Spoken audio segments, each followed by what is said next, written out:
Good morning મિત્રો. તો આજે આપણે વાત કરવાની છે સ્કેલેટલ સિસ્ટમના પાર્ટના નામ વિશે. તો તેના પાર્ટ કયા કયા નામ છે પાર્ટ.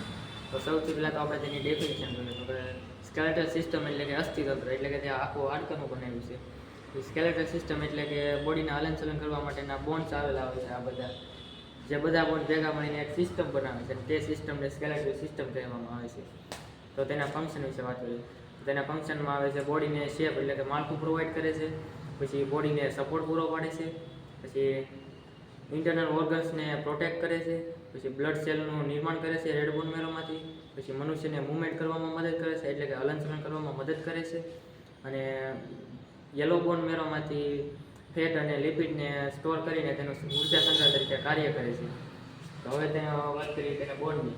તો સ્કલના બોન ટોટલ 28 છે, જેમાં ક્રાનિયલ બોન છે જે 8 છે, પછી ફેશિયલ બોન 14 છે અને ઇયર બોન 6 છે.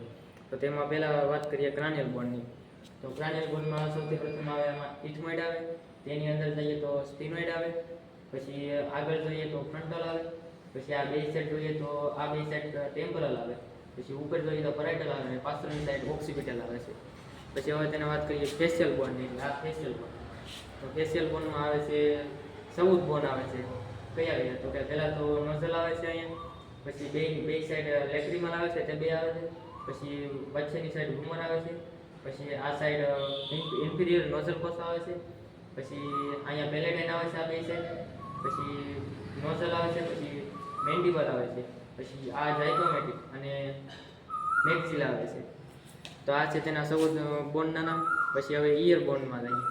તો ઇયર બોન ટોટલ કેટલા? 6 છે.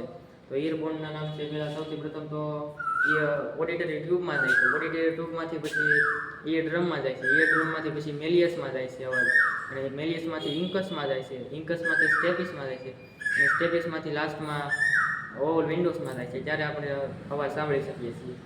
હવે તેના વાત કરીએ આખા બોડીના પાર્ટ્સના નામ વિશે. તો સૌથી પહેલાં આવે છે ક્લેવિકલ.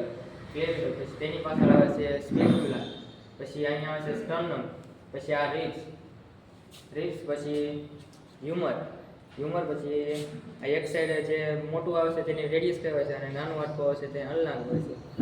પછી કાર્પલ, મેટાકાર્પસ અને ફેલિંગસ 7, 5 ને 14 હોય છે.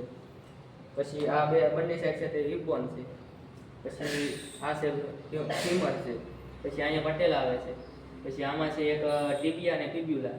પછી નીચે પગની સાઈડમાં કાર્પલ્સ, મેટાકાર્પસ અને ફેલેન્જીસ જે 8, 5 ને 14 આવેલા હોય છે. અને રિબ્સ તો મનુષ્યમાં પાંસળીઓની 12 જોડીઓ આવેલી હોય છે, જે થોરાસિક કેજનું માળખું પ્રોવાઈડ કરે છે. તો તેમાં 1 થી 7 રિબ્સ આવેલી હોય છે, તે ટ્રો રિબ્સ હોય છે, એટલે કે તે બંને સાઈડ જોડાયેલી હોય છે. પછી 8 થી 10 રિબ્સ આવેલી હોય છે, તે એક સાઈડ જ જોડાયેલી હોય છે, તે બંને સાઈડ જોડાયેલી હોતી નથી. અને 11 થી 12 ની વચ્ચે રિબ્સ આવેલી હોય છે, તે ફ્લોટિંગ રિબ્સ કહેવાય છે. Thank you.